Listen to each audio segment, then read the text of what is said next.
Bueno, nos encantan las respuestas. ¿No es así? El sermón de hoy, no sé si todavía no está por ahí, Pablo. Una respuesta, le he titulado Una respuesta a la indiferencia. Hoy vamos a comenzar a estudiar juntos una serie sobre el libro de Nehemías.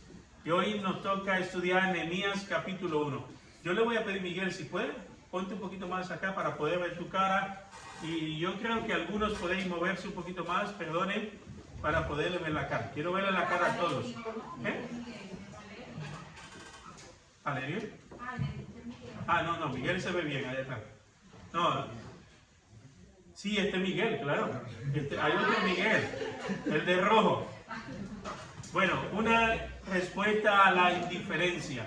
Le he titulado al mensaje que hoy vamos a estar trabajando juntos, estudiando juntos en la palabra de Dios. Nos encantan las respuestas, en especial si nos benefician de alguna manera. ¿No es verdad?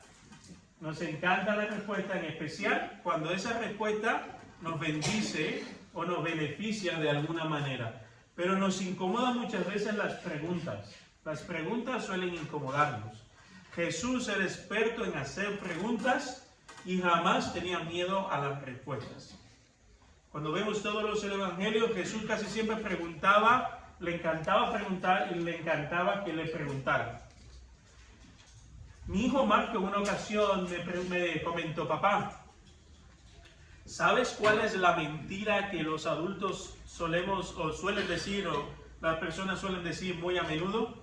¿Saben lo que contestó? Todo está bien. 9 años me lo dijo, hace unos meses. Es la mayor mentira que decía él que las personas suelen decir. Cuando le preguntas ¿cómo estás? Y la respuesta es todo está bien. Me gustaría que podamos iniciar el año profundizando en nuestras relaciones. Crecí en una sociedad y un ambiente evangélico con muy poca profundidad en las relaciones sinceras y auténticas. Nos quedábamos mayormente en la superficie. Nos costaba descender hacia abajo en las relaciones. Nos costaba ser realmente quienes éramos. Algo parecido me sucedió cuando llegué a Sevilla, y mucha gente me decía: aquí en Sevilla somos más de jiji, jaja. ¿Cómo es la expresión? Era algo así. Pero de bajar al fondo, de no me cuentes tu historia. Esa es la sociedad que nos rodea, y tristemente a veces las iglesias son un reflejo de esa sociedad. Y lo que voy a intentar con este estudio del capítulo 1 es que podamos cambiar esa dinámica, que podamos comprender el papel que juega la iglesia y la comunidad de fe en donde te encuentras, y que aquí las relaciones no deben de ser superficiales. Debemos tener relaciones profundas, arraigadas. Recuerdo en una ocasión, por lo menos en Cuba, que llegamos hasta espiritualizar esa superficialidad. Y cuando le preguntamos a la gente: ¿cómo estás? ¿Cómo te encuentras? Muchos me decían: en victoria, bendecido. A veces sí, pero no siempre es así. No, un cristiano no debe decir que las cosas... No, pero si no eres sincero. Salomón decía: hay tiempo para reír y tiempo para llorar. Hace unas semanas una hermana de la iglesia vino a hablar conmigo porque se sentía mal. Y decía: pastor, pero ¿cómo puedo quejarme? ¿Cómo puedo estar triste si soy cristiana? Le busqué el pasaje de Eclesiastés: hay tiempo para reír, tiempo para llorar. Tiempo para sembrar y tiempo para cosechar. Ahí todo tiene su tiempo. El hecho de que seamos creyentes no estamos exentos de atravesar por tiempos difíciles. Bueno, esta no fue la experiencia de Nehemías. Nehemías era un alto cargo, un funcionario de la corte del rey o emperador persa Artajerjes. Él vivió en el año, aquí lo tengo, lo apunté porque dije, este es de mucho tiempo. Aquí está. Él vivió en el siglo VII a.C., en todo lo que se conoce hoy en la zona de Irán, en la zona de Persia. Y lo interesante es que Nehemías servía lo que hoy sería como el servicio secreto en la corte del rey. Él era el hombre responsable de probar la bebida y la comida antes que el rey la probara. Era como su guardaespaldas de mayor confianza. Si Nehemías tramaba que se cumpliera un golpe de estado al rey, sencillamente tenía que hacer como que comía y luego envenenaba al rey. Entonces era un hombre de muchísima confianza en la corte del emperador Artajerjes. Nehemías recibe la visita de su hermano Hanini con mucha alegría y como cualquier persona hace una pregunta muy normal y muy superficial. Bueno, hermano, ¿qué tal? ¿Cómo van las cosas? El hermano venía desde Jerusalén, lejísimo, más de 1000 kilómetros de distancia, semanas o meses de viaje, desde Jerusalén hasta Irán. Todo ese peregrinaje, no había aviones, los viajes eran muy complejos. Después de muchos meses de viaje, nuestro amigo llega allí a ver a su hermano. Él estaba en el segundo lugar más importante después de Babilonia. En Susa era la capital del imperio en tiempo de invierno. Era como el palacio de vacaciones del rey. Cuando estuve en Marruecos, si pasas Tánger, la zona de esa por ahí vas a ver el palacio de verano del rey Mohamed VI. Pues este tenía su palacio de invierno en la capital de Susa, en la ciudad de Susa, y de ahí se llevaba toda la corte mientras duraba el invierno. Bueno, hasta ahí se desplazó el hermano de nuestro protagonista, Hanini. Llega allí el hermano de Nehemías, y cuando llega Nehemías le hace la pregunta más normal del mundo. ¿Qué tal, mi hermano? ¿Cómo van las cosas? ¿Cómo está la familia? ¿Cómo está nuestra gente? Una pregunta de lo más normal y probablemente muy superficial. Mira lo que contesta su hermano, sin tapujos. Nehemías, las cosas no andan bien. Los que regresaron de la provincia de Judá tienen grandes dificultades y viven en desgracia. La muralla de Jerusalén fue derribada y las puertas fueron consumidas por el fuego. La respuesta no podía ser más desgarradora. En otras palabras, y con un corazón roto, le digo, estamos mal. A veces nos pasa eso, ¿no? Preguntamos a la gente de manera superficial, ¿cómo estás? Pero muchas veces no queremos escuchar realmente cómo está la persona. Queremos que nos respondan de manera superficial. Pero ese es el riesgo que tomamos cuando queremos ser sinceros y genuinos y preguntamos, ¿cómo estás? ¿Cuál sería la respuesta a esta pregunta? ¿Cómo estás? ¿Cómo está tu iglesia? ¿Cómo está tu ciudad? ¿Cómo estás?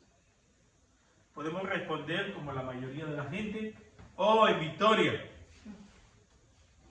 O podemos ser sinceros en ocasiones.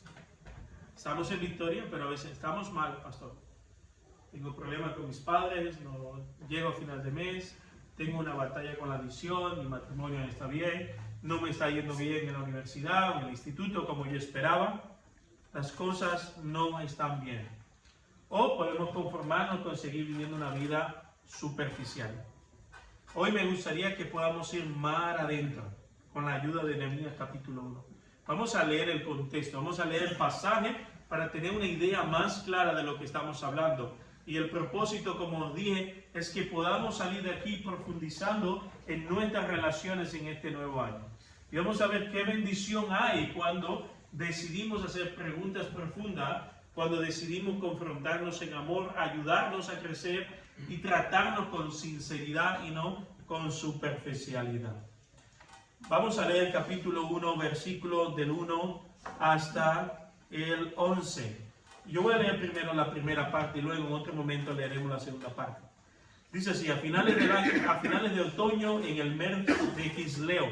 Yo puse ahí entre paréntesis para que sepáis lo que es el mes de Quisleo en el calendario de judío, y para nosotros sería aproximadamente entre noviembre y diciembre del año 20 del reinado del rey Jejes o Artajerjes. Encontraba en la fortaleza de Susa, Hanini, uno de mis hermanos, vino a visitarme con algunos de los hombres que acababan de llegar de Judá. Les pregunté por los judíos que habían regresado del cautiverio y sobre la situación en Jerusalén. Me dijeron, las cosas andan mal. Los que regresaron a la provincia de Judá tienen grandes dificultades y viven, ¿cómo? En desgracia. La muralla de Jerusalén fue derribada y las puertas fueron consumidas por el fuego. Cuando oí esto, me senté a ¿qué? Me senté a llorar. De hecho, durante varios días estuve de duelo y ayuné y oré al Dios de los cielos.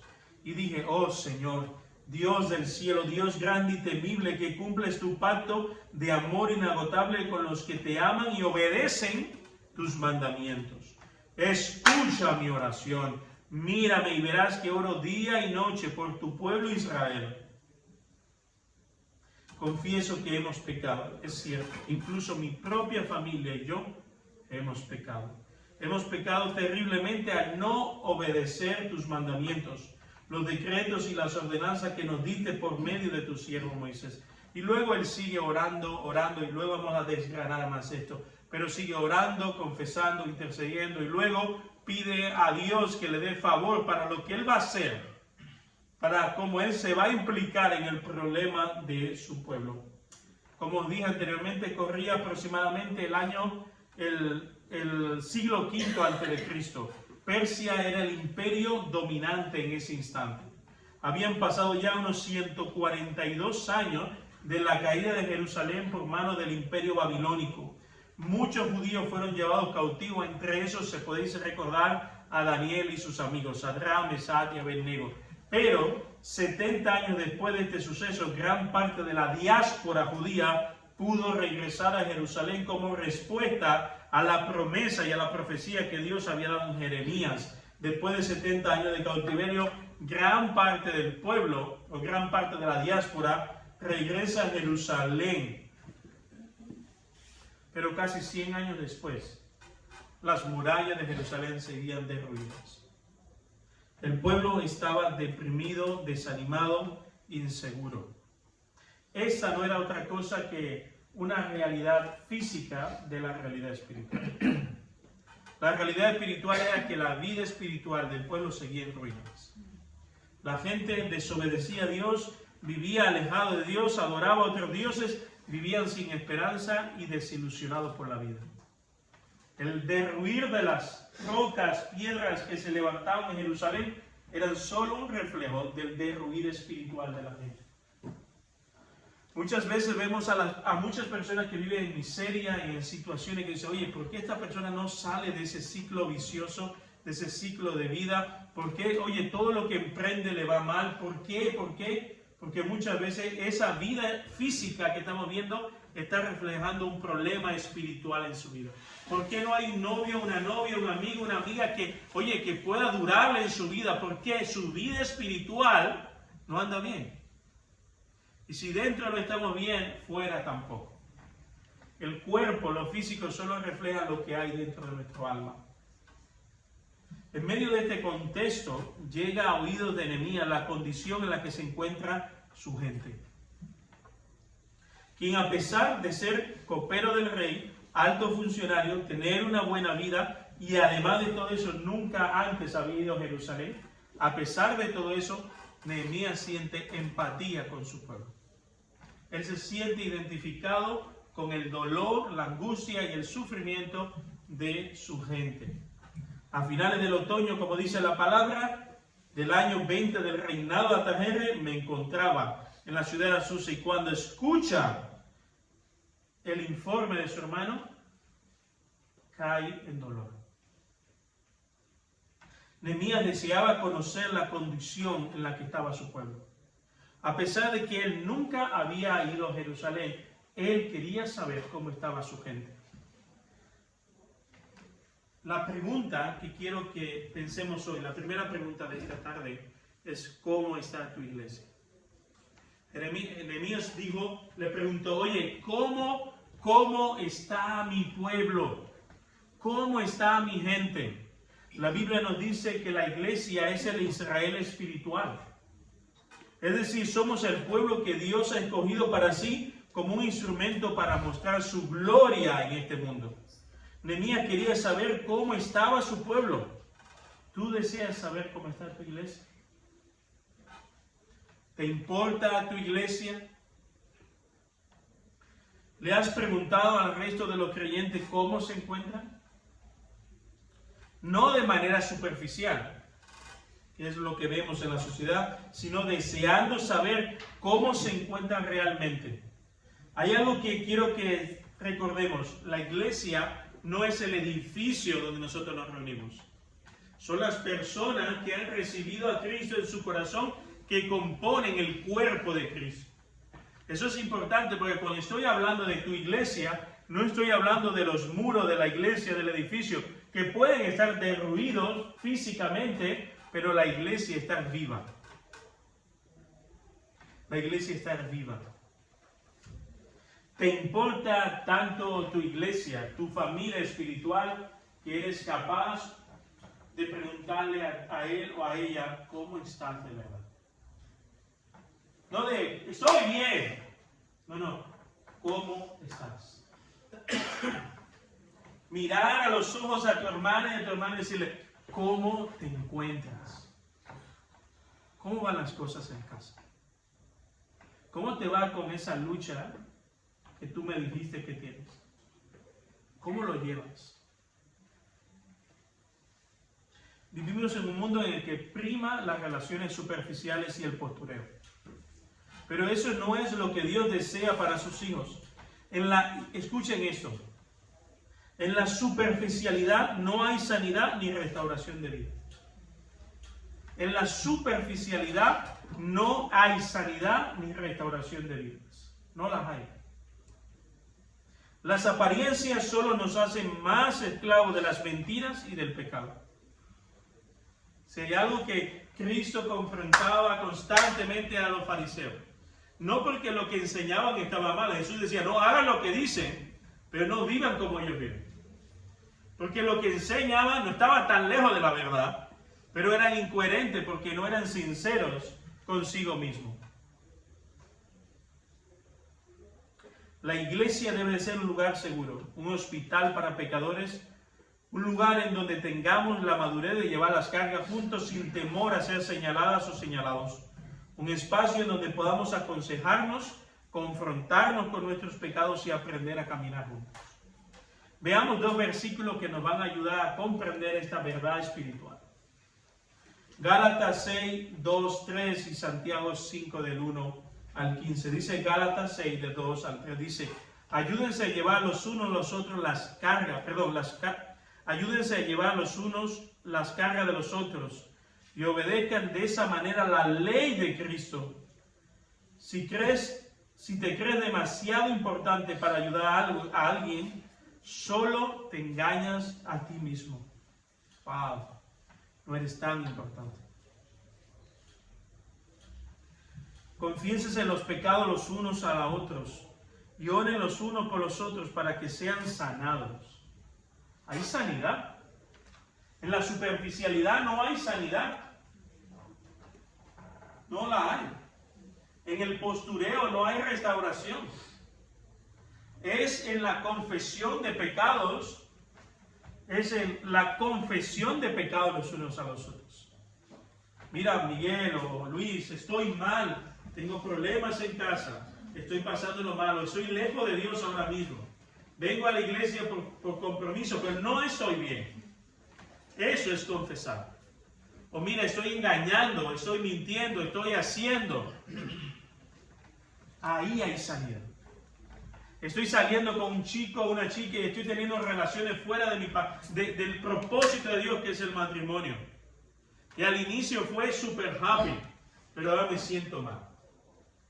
Ahora soy consciente de que estoy en desobediencia ante Dios y eso me está pasando factura. Eso es ser sincero. Eso es confesar los pecados. Eso es pedir ayuda. Eso es llevar las cargas. Lo demás de vámonos de campamento, que está bien. Vámonos de concierto, que está bien. Vámonos de pini, está genial. Pero eso es solo superficial. Eso es algo light que está aquí arriba. Son relaciones buenas, ayuda, pero no es vamos mar adentro. Una iglesia superficial no avanza a ningún lugar. Es una iglesia muy bonita, con muy buen postureo, pero no avanza. Porque es en la confesión de pecado los unos a los otros en donde hay sanidad. La oración ferviente de una persona justa tiene mucho poder y da resultados maravillosos.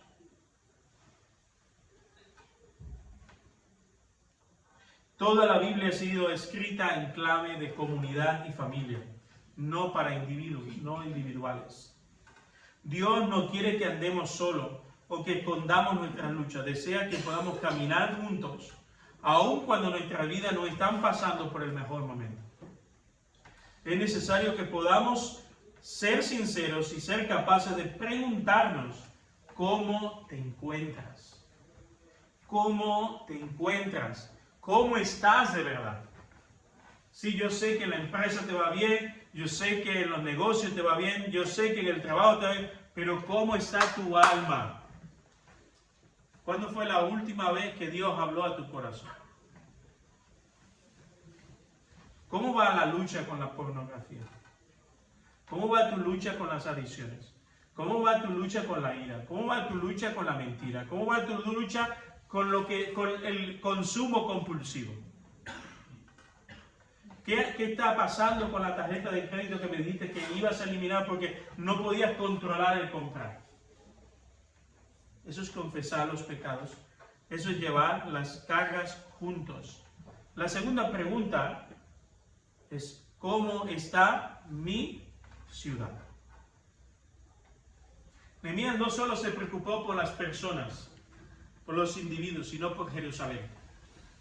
Una ciudad a la que él nunca había ido, pero que amaba. ¿Cómo está mi ciudad? Nehemías no fue indiferente al dolor de su ciudad. ¿Cuándo fue la última vez que te preguntaste cómo está la ciudad en donde vivo, en donde Dios me ha puesto? No para criticar a los gobernantes, que eso es lo fácil, ni para emitir juicio, sino para bendecir la ciudad en donde Dios te ha puesto. ¿Sabes cuál ha sido la palabra elegida por los españoles en el 2023 como la palabra más usada o más popular? ¿Sabéis? Polarización. Una palabra que describe muy bien el estado de nuestra sociedad actual. Estamos divididos por la política, la ideología y por muchas cosas más. Veamos nuevamente la descripción que nos da el hermano de Nehemías del estado de la ciudad de donde él venía, que era Jerusalén. Las cosas no andan bien. Los que regresaron a la provincia de Judá tienen grandes dificultades y viven en desgracia. Y él va describiendo. ¿Cómo ves la ciudad en donde vives? ¿Cómo la ves? ¿Cómo ves el país y la ciudad donde te encuentras? ¿Cuál es tu rol? Vamos a verlo ahora. ¿Cómo ves el estado espiritual de tu ciudad y de tu nación? Las redes sociales están hipercargadas de críticas, lo sabemos. Si el PSOE, si el otro, y nos regodeamos de todo eso. Pero realmente lo que Dios quiere de nosotros es que estemos constantemente criticando, atacando, quejándonos. ¿O hay algo mucho más? Hay algo mucho más. Recuerden la verdad que os expliqué hace un rato, porque he dicho en las últimas semanas, todo lo que vemos físicamente eso es una copia de la realidad espiritual. Muchas veces como cristianos no somos conscientes que estamos llamados a operar en una dimensión espiritual diferente a la que opera el mundo. El mundo hace muñecos, quema muñecos, tira piedra, critica, rompe cristales, quema coches, pero la iglesia está llamada a otra cosa. Está llamada a operar en otra dinámica espiritual. Tenemos que hacernos las siguientes preguntas. ¿Cuál es el estado espiritual de la ciudad donde vivo? Aquí nos hablaba al inicio de orar por lo que mira hacia afuera. No hay nada más bonito que irte a un lugar donde puedas ver la ciudad donde vive, Señor, cómo está la ciudad donde yo vivo. Lo fácil es decir, en Semana Santa está la ciudad más idólatra de toda Europa. Pero ¿cuántos interceden a favor de su ciudad? cuál es el estado espiritual de mi ciudad, cómo es la clase política que nos gobierna, en qué estado social y económico se encuentra nuestra ciudad. Veamos lo que dice la palabra de Dios en 1 Timoteo capítulo 2, versículos del 1 al 3. Vamos a leer todos. Y también Jeremías 29, 7.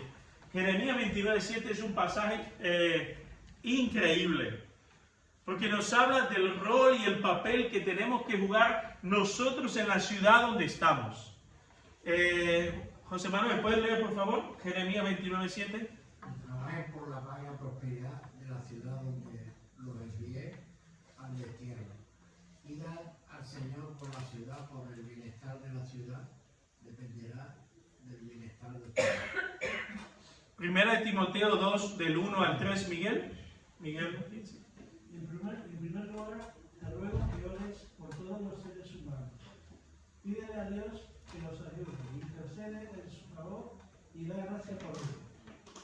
Ora de ese modo por los reyes y por todos los que están en autoridad, para que podamos tener una vida pacífica y tranquila, caracterizada por la devoción a Dios y la dignidad. Esto es bueno y le agrada a Dios nuestro Salvador. Como cristianos somos atalaya de nuestras ciudades. Hay un mundo espiritual que muchos desconocen, gobernantes de las tinieblas que rigen y manipulan a las personas y a veces a nuestros gobernantes. Esa es la realidad. Hay principados, potestades, demonios. Es un ejército. Hay una jerarquía espiritual que opera en las ciudades. Yo he estado en ciudades donde no hay iglesia y de verdad tú entras y hay una niebla, hay una carga espiritual. Yo he estado en lugares donde la hechicería y la santería y la nueva era es lo que gobierna. Y el creyente que entra a esas ciudades siente la presencia maligna en esos lugares. La puede percibir. ¿Sí, Miguel? Ahora en Argentina está pasando eso. Por ejemplo. El tipo que ha entrado, el ley, seguido por un medio. ¿Sí? Que Pero eso solo es una copia de la realidad espiritual.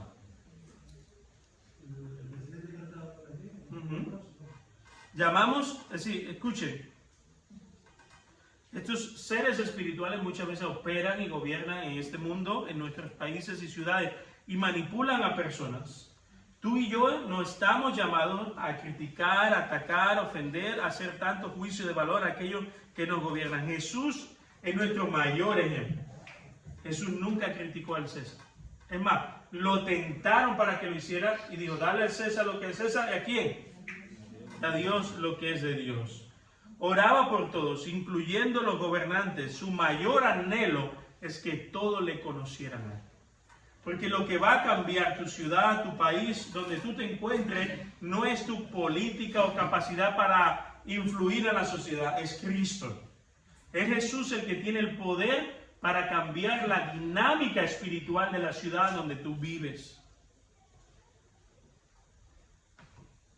Esto no significa que no condenemos lo que está mal y el pecado.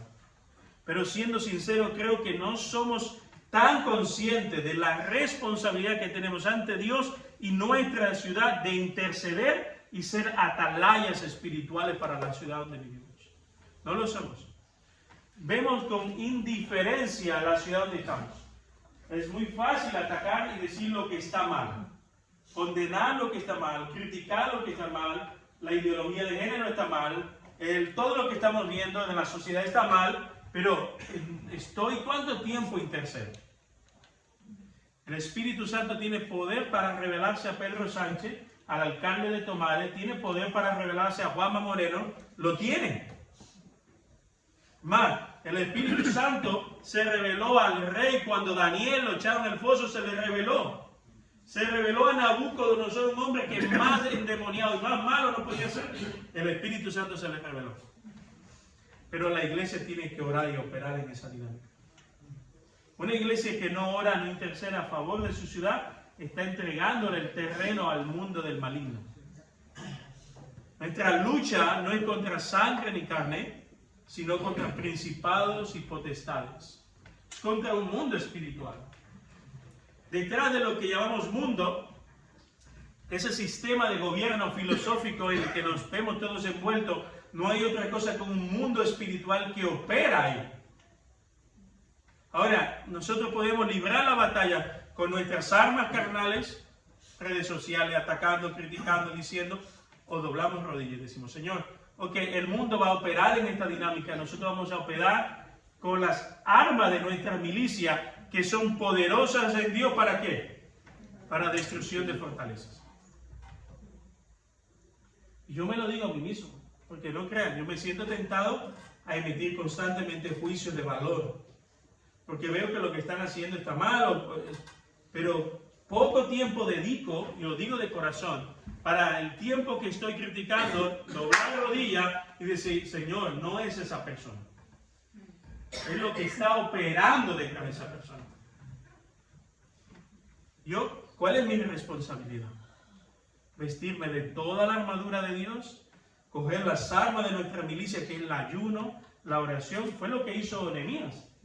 Nehemías nos dijo, ok, ahora lo que tenemos que montar es un pollo en Jerusalén, rebelarnos contra Tajerres e independizarnos.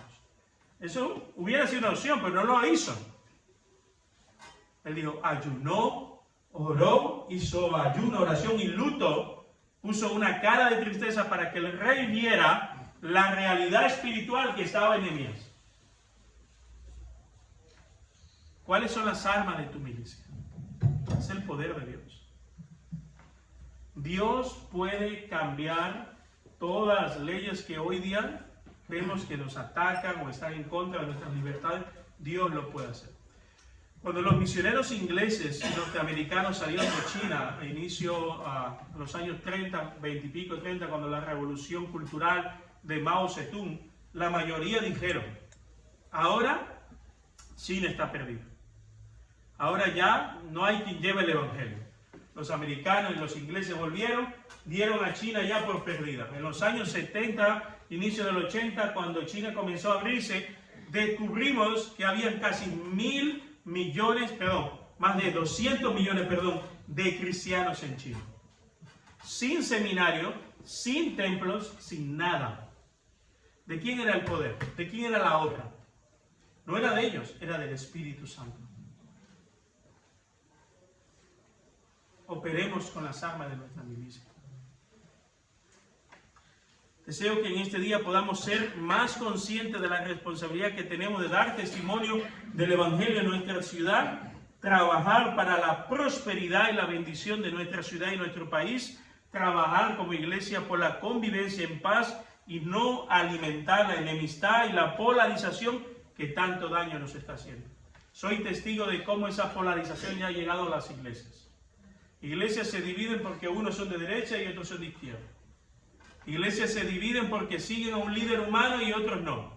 Se dividen porque si un hombre dice una cosa, una mujer dice otra. Tristemente estamos alimentando lo que el diablo quiere, la división. Cuando el Espíritu de Dios es un espíritu de paz y unidad. Estamos operando en nuestra dinámica espiritual, somos conscientes de que somos atalayas y que no estamos llamados para alimentar la confrontación y la polarización, sino buscar la paz.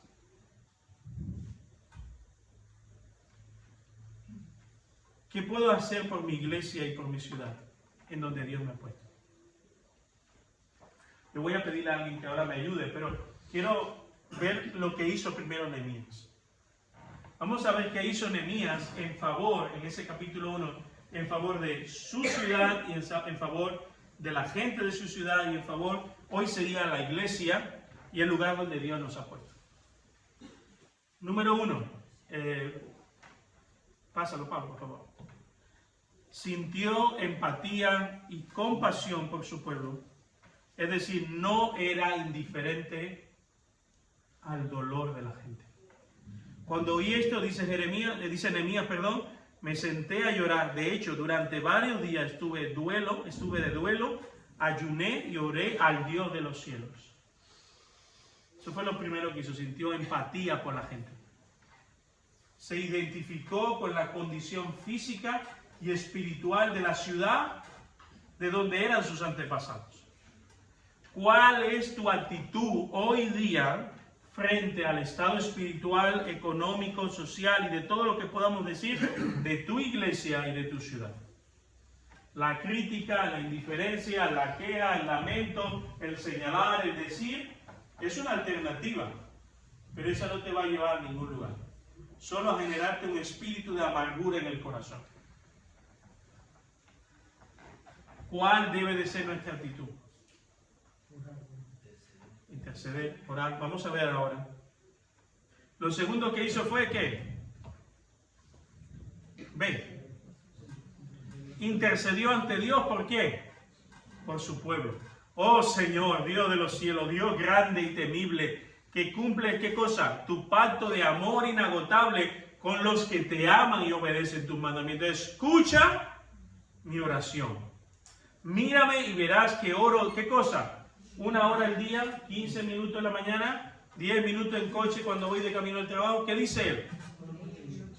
Día y noche, por todo tu pueblo de Israel.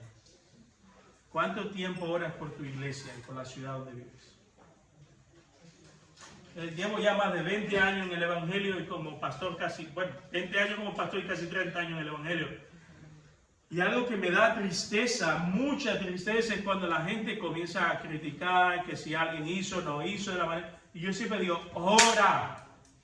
Que si el pastor tal, que si el misionero, que si el que canta, que si el perro, que si el gato de la iglesia, ora. Ora. Yo de adolescente fui parte de una iglesia que en un momento hubo una pequeña división y estaba el bando que quería enchufarte para vete con nosotros. Y me sentía tentado porque creía que lo que estaba haciendo el nuevo pastor estaba mal. Y viene una persona madura en la fe y me dijo, Marcos, ora. Porque si sales, no vas a salir bajo la bendición de Dios. Porque tú no estás dividiendo cualquier grupo, no estás siendo parte, estás yéndote en desobediencia con Dios, dividiendo su iglesia. Ora. Fue lo que hizo Nehemías. Nehemías no se puso a negociar, bueno, hay que ver, porque es que yo me enteré que el nuevo alcalde de Jerusalén, el tío, es un vago. Es que si yo estuviera allí, es que si Edra hubiera hecho, no. Comenzó a interceder. Hay que ver que en Sevilla, que la gente, que el postureo, que si la Semana Santa, que si esto, que si aquello. Ora. Bendice a tu iglesia, bendice a tu ciudad. ¿Qué fue lo tercero que hizo? Confesó los pecados. ¿Y qué cosa? Él no dijo, bueno, Señor, hay que ver qué pecadores son esa gente en la iglesia de Tomares. Oh, Señor, no quiero ver nada con esperanza para el corazón porque eso está lleno de hipócritas y pecadores. ¿Qué dijo? Se incluyó como parte del problema.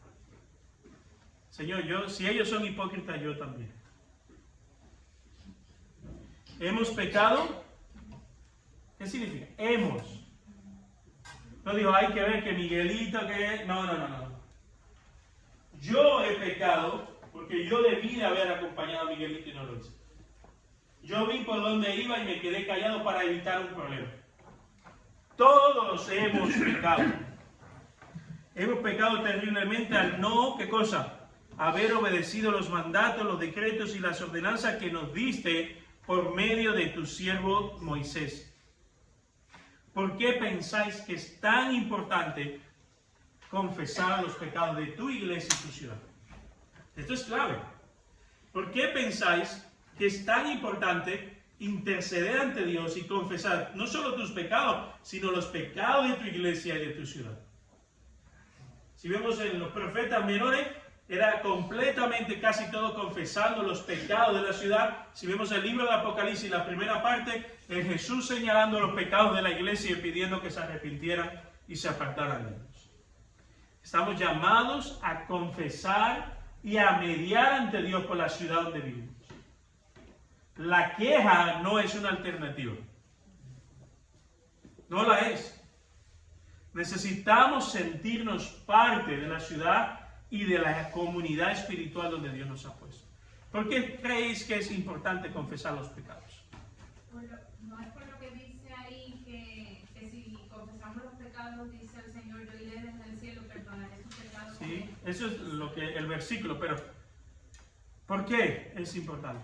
¿Qué pasa cuando la iglesia, porque tú puedes decir, perdóname, tú puedes decir, no, a ver, Señor, tú sabes que yo soy buena persona. Y yo no estoy ahora mismo en pecado, pero la iglesia donde estoy, que si murmura, si hace, si dice, qué malos son ellos. Para liberarnos de las cargas y liberar uno de los demás. Para liberar las cargas de los demás. ¿Por qué pensáis que es importante interceder, confesar los pecados de tu iglesia, pero también de tu ciudad? Muy bien, para que haya restauración. Segunda de Crónicas 7:14. Pero si mi pueblo que lleva mi nombre. ¿Quién es de quién está hablando? Bueno, en el Antiguo Testamento habla de Israel, pero dijimos que en el Nuevo Testamento de Israel espiritual somos la iglesia. Si nosotros que llevamos el nombre de Dios nos humillamos y oramos y buscamos el rostro de Dios y nos apartamos de las malas conductas perversas, ¿qué va a pasar? Yo oiré desde los cielos y ¿qué haré?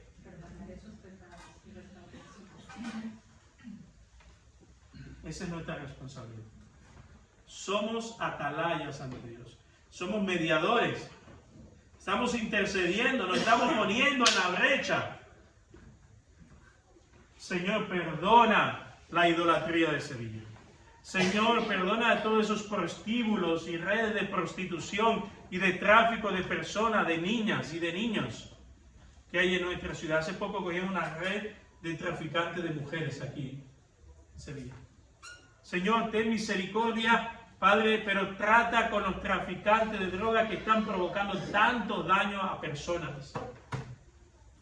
Intercede, pelea por tu iglesia y por tu ciudad y confiesa sus pecados, porque cuando hacemos eso, Dios derrama bendición sobre la ciudad donde vivimos. En cuarto lugar, ¿qué hizo Nehemías? ¿Solo oró? ¿Qué hizo en el número 4? ¿Qué hizo él hoy? Buscar la solución. Se implicó en la búsqueda de la solución del problema. Te suplico que hoy me concedas éxito y que hagas que el rey me dé su favor. Pon en su corazón el deseo de ser bondadoso conmigo. Ahora vamos a hacer algo rápido. Yo voy a pedir a mi amigo Luis que venga para acá. No quiero que se me duerma ahí. Anoche Rosa no lo dejó dormir. Rosa no lo dejó dormir roncando. Entonces él va a hacer ¿cómo? Bueno, no, ahí va bien, no se cae. Ahora, mi pregunta, que quiero que contestemos entre todos, ¿qué podemos hacer para bendecir la iglesia y la ciudad donde estamos? ¿Cómo, Miguel? Orar por ella, muy bien. ¿Qué más? Ayunar en favor, bueno, orar, ayunar en favor de la iglesia y de la ciudad. ¿Qué más podemos hacer? Allá, Fran y la familia que están por allí, no quiero que ninguno se me pierda. ¿Qué podemos hacer de manera práctica? Gracias, DJ Pablo. Muy bien, obra social, pero más concreto, ¿qué significa obras sociales? Hacer algo por el pueblo. Yo no sé vosotros, pero yo he estado en ciudad y pueblo donde va por la calle y está sucio y trato de recoger algo y hay gente, incluso familiares o amigos, y me dice, ¿pero qué hace? Que hombre, que eso es una porquería, que mira, que si un niño pasa... No, hombre, eso es del ayuntamiento. ¿No es verdad? Esa es la indiferencia, hacer algo por la gente. Si ves que algo está mal, hacerlo, no porque te lo pidan, sino porque tú quieres bendecir la ciudad donde te encuentras. ¿Qué otra cosa? Llamar por teléfono, por ejemplo, a los que hoy no están. Muy bien. Llamar por teléfono, enviarles un WhatsApp, ponerte en contacto con ellos. Oye, ¿cómo estás? ¿Cómo va todo por casa? A lo mejor te enteras que está con fiebre, con 40 en la cama y nadie se entera. ¿Qué otra cosa podemos hacer? Escuchar las necesidades de otros. Escuchar las necesidades de otros. Muy bien. Sin tener los oídos, ¿sí? Cuando tú preguntas tienes que estar preparado a que te digan lo que realmente está pasando. Chicos, por allá, ¿qué ustedes creen que podemos hacer de manera práctica en favor de la iglesia y la ciudad donde estáis? Ir a visitar a ancianos. Visitar a los que están solos, ancianos, a los más vulnerables, sea de la iglesia o de la ciudad donde estamos. Hacerle la cesta de la compra a una persona que lo necesita. Eso es muy bueno, hacerle la cesta de la compra. Hace poco Isabel estuvo con la pierna mala y qué bendición fuera que algunos llamaran a Isabel, ¿podemos ir a hacer la compra? Quizá algunos dirán, no, pero tiene hijos. Esa es la indiferencia. ¿Están entendiendo lo que estamos tratando de hacer? Es que podamos pensar juntos qué podemos hacer para bendecir tu iglesia y bendecir la ciudad donde estamos. ¿Qué más? Invitarlo a comer, a tomar un café, pasar tiempo con esa persona. Tiempo de calidad, ¿no es así? No un tiempo de, oye, no, vente a casa, ¿cómo estás? En una iglesia no se puede profundizar, en un culto. No, imposible. Aquí venimos, esto es un piquislabi espiritual. Pero la cena gorda será en tu comunión con Dios y la comunión personal los unos con los otros. Eso se llama el ministerio de presencia. Es muy fácil para americanos como yo dar dinero. Pero otra cosa es estar presente con las personas, la presencia. Eso es un ministerio. Eso es casi mejor que el dinero. Sí. Pero la mayoría de la gente a veces no necesita solo un pedazo de pan, necesitan que tú le escuches. La hija de Loli, nombre, perdona. Ana, casa. ¿Qué piensas, Ana? ¿Qué te gustaría a ti como joven que tú dirías? Wow, pues si esto estuviera en la iglesia a mí me encantaría. O en mi ciudad, no sé. ¿Qué crees que te gustaría a ti que otros jóvenes pueden hacer por ti? Que me escuchasen, que se me pasen a lo mismo con lo que pienso, o mucho. Saber de ti. Pero no jaja, sino de verdad. Ahora, para llegar a esa dinámica, Ana, también tú tienes que ser vulnerable. Porque a veces nos queremos quedar en la superficialidad porque nos genera seguridad. Pero ¿qué pasa en la superficialidad? ¿Hay sanidad? No hay sanidad. La sanidad está en la profundidad. Bueno, dos cosas más. A ver, chicos, por allá. Marta, ¿qué crees o qué te gustaría a ti que otros hicieran por ti? Orar por ti. Muy bien. El 99% de las personas a las que le he pedido para orar por ellos nunca me han dicho que no. Lo he hecho con políticos, empresarios, ama de casa, gente que no conozco en la calle muchas veces. Probablemente más del 50% me han dicho que no les hable del Evangelio. Pero orar por ellos, bendecirles, casi nadie. Y otra cosa también, cuando un familiar está ingresado y tú estás acompañando también, tú necesitas una compañía. Que te acompañen a ti. Sí, que alguien por lo menos se preocupe o esté contigo en ese momento. ¿Cómo podemos ayudar? Porque muchas veces nosotros, que las personas que están ingresadas, tú te vuelcas con la persona que está ingresada. Pero después... ¿Quién cuida? ¿Quién cuida de los que cuidan? Sí, ahí está. Y muchas veces el que está enfermo sale muy bien, pero el que lo ha cuidado sale Está mal. Ahora, dos más. Valerio, ¿qué piensas tú? Espérate que está Luis pidiendo, ¿no? Sí, bueno, Luis él tiene memoria fotográfica. Yo de todo lo que se ha dicho creo, no sabría decirte alguna más, lo que sí creo, sobre todo escuchar creo que es de lo más importante que hemos dicho aquí. Todo el mundo tenemos problemas, seamos creyentes o no, todo el mundo tiene problemas, todo el mundo tiene sus luchas y escuchar creo que es Muy bien. una acción gratuita y que lo va a hacer. Escuchar. Sí, yo creo que sí. Muy bien. Hay una frase que me gusta mucho que dice, quiéreme cuando menos me lo merezca, porque es cuando más te necesito. Normalmente cuando hay personas que fallan o creemos que fallan o que tienen una actitud que no nos agrada, tenemos la tendencia de darle de lado, pero son los que más nos necesitan. Y eso lo hacemos incluso con nosotros mismos, nuestros hermanos, cuando creemos que están haciendo algo mal, en vez de acercarnos, lo juzgamos. Eso se da mucho en la iglesia. Entonces, creo que si practicáramos Eso hay que trabajarlo. Los cuáqueros, que es una denominación muy antigua, ellos dicen, un enemigo es alguien a quien todavía no has llegado a conocer. Un enemigo es alguien a quien todavía no has llegado a conocer. Y ya para terminar, Sara, sí, Luis. Yo lo pondría en positivo lo que ha dicho. ¿Cómo? Diría, hablar bien de los demás.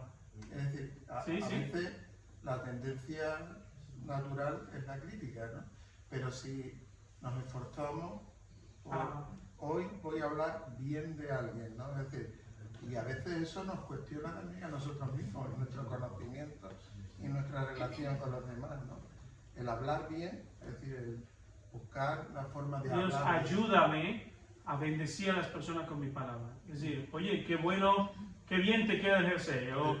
Y más. Y más. Hablar bien a otro de una esa persona. A veces la sensación que tenemos es de lo que nos fastidia, es lo que es el camino estamos fácil, cortando, ¿no?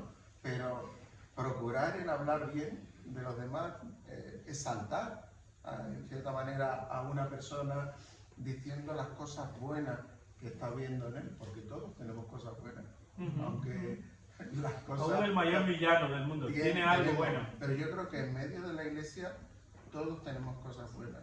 Yo no conozco bien a todos, ¿no? Pero creo que de casi todos tengo cosas buenas. Es decir, puedo decir algo bueno de vosotros, ¿no? Entonces, el hablar bien, ¿no? Es decir, el procurar, el exaltar, el poner en valor a un hermano. Sí, claro. La pregunta es esa.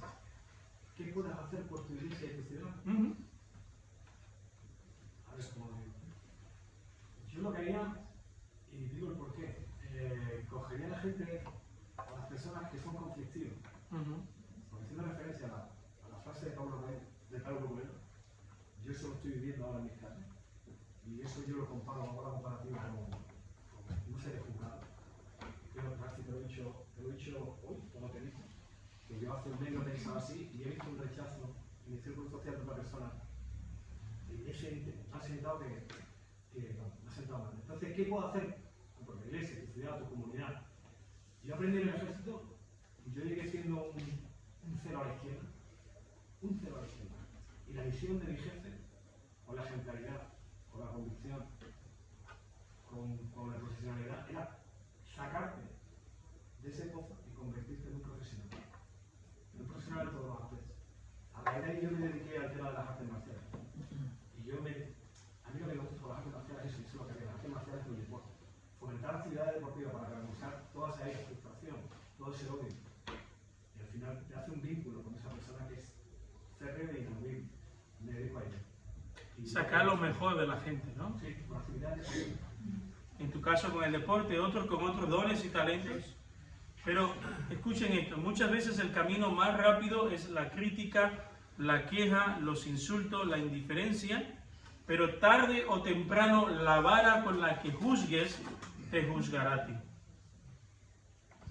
Nuestra misión es bendecir a nuestra iglesia en todas sus necesidades. Bendecir a la ciudad donde estamos con generosidad, con amor, con nuestras palabras y acciones prácticas. Me gustaría terminar, he parafraseado a J.F. Kennedy. Él tiene una frase muy famosa y quiero parafrasear una frase que él dice, yo le añadí, no te preguntes qué puedes hacer qué puede hacer tu iglesia o tu ciudad por ti, pregúntate qué puedes hacer tú por tu iglesia y por tu ciudad. No estés tan preocupado por lo que los demás pueden hacer por ti. Pregúntate qué puedo hacer yo para bendecir la iglesia y la ciudad donde me encuentro. Marco, una cosita. Yo pienso que en definitiva todo se puede resumir a tiempo con las personas, sea donde sea. Vamos a tener que dedicarle tiempo, que es lo que les digo. Aquí estamos un ratito, pero luego hay todo una semana. Entonces, hay que dedicar tiempo por WhatsApp, por teléfono, por visitarlo. En todo lo que se ha ido diciendo, implica dedicarle tiempo. De calidad, evidentemente. En cuanto a nuestra ciudad, preguntarnos, miren, yo les decía a Álvaro y a Adrián esta semana, esto es algo mío, ¿no? Que el Espíritu Santo, cuando estaba preparando el sermón, el Espíritu Santo puso en mi corazón y le llamé a Eloy enseguida. Yo estaba preparándolo y yo le pregunté al Señor, ¿cómo puedo saber la necesidad de mi ciudad? Y el Espíritu Santo me habló y me dijo, tienes que ir a los plenos del ayuntamiento. A los plenos, pero yo puedo ir. Llamé a Eloy, yo puedo, sí, tú puedes venir, sentar y participar. Pero así fue. Dios me dijo, ¿tú quieres saber de verdad cómo está tu pueblo? Ve a donde se reúnen sus líderes. Escucha lo que dicen. Y dije, bueno, Señor, ayúdame. Quiero empezar a visitar los plenos una vez al mes, no para opinar, sino para llevar mi agenda, escuchar y orar. Es bueno que terminemos hoy preguntándonos qué podemos hacer nosotros para bendecir la ciudad donde estamos y bendecir la iglesia donde Dios nos ha puesto. Vamos a terminar orando y luego yo le voy a pedir a Máximo que venga acá. Vamos a tener un momento de una oración especial por aquellos que están con responsabilidad en la iglesia. Padre, te damos muchísimas gracias por esta mañana. Gracias, Señor, por el libro de Nehemías. Gracias por lo que hemos aprendido, pero lo más difícil es a partir de mañana, Dios. Lo fácil es escuchar, pero ayúdanos a no ser oídos olvidadizos. Escuchar y olvidar. Ayúdanos a proponernos en nuestro corazón, decir, Señor, ¿cómo está mi iglesia? En vez de estar preocupado, Señor, que si en la iglesia el sonido, que si en la iglesia los niños, que si en la iglesia no hay un grupo de baile o danza, Dios, ¿cómo está mi gente? Señor, muéstrame cómo puedo bendecir a mi iglesia, Dios. ¿Cómo puedo bendecir a los niños, a los adolescentes? Señor, que yo sea un instrumento tuyo. Señor, en segundo lugar, muéstrame cómo está espiritualmente la ciudad donde vivo, Dios. Y Señor, muéstrame cómo puedo ser de bendición para mi ciudad. Señor, gracias porque en mi caso me lo dijiste, pero quiero que tú puedas hablar a cada uno de los que estamos hoy aquí y mostrarle cómo pueden ser sal y luz en la ciudad, bendecir la ciudad, para que la ciudad donde ellos viven prospere, Dios. Bendícenos como iglesia, Señor. El enemigo nos puede hacer creer que somos un pequeño grupo. Pero, Señor, 11 hombres trastornaron el mundo con la predicación del Evangelio. 2000 años después, seguimos predicando ese Evangelio. Ayúdanos a ser conscientes que somos atalayas espirituales para la iglesia y para la ciudad donde estamos. Que no somos poca cosa. Que tenemos un tesoro en nuestras manos que es dinamita de Dios, es dínamo de Dios para destrucción de fortalezas e ideologías que van en contra de tu palabra. Ayúdanos a comprender que la misión que tengo como creyente es pararme en la brecha y pelear la batalla con las armas espirituales que tú me has dado, Dios. Guarda la mente y el corazón de tus hijos hoy, guárdanos en esta semana y ayúdanos a salir de aquí, Señor, con la convicción de que algo tengo que hacer en favor a lo que he escuchado. En el nombre de Jesús. Amén. Amén.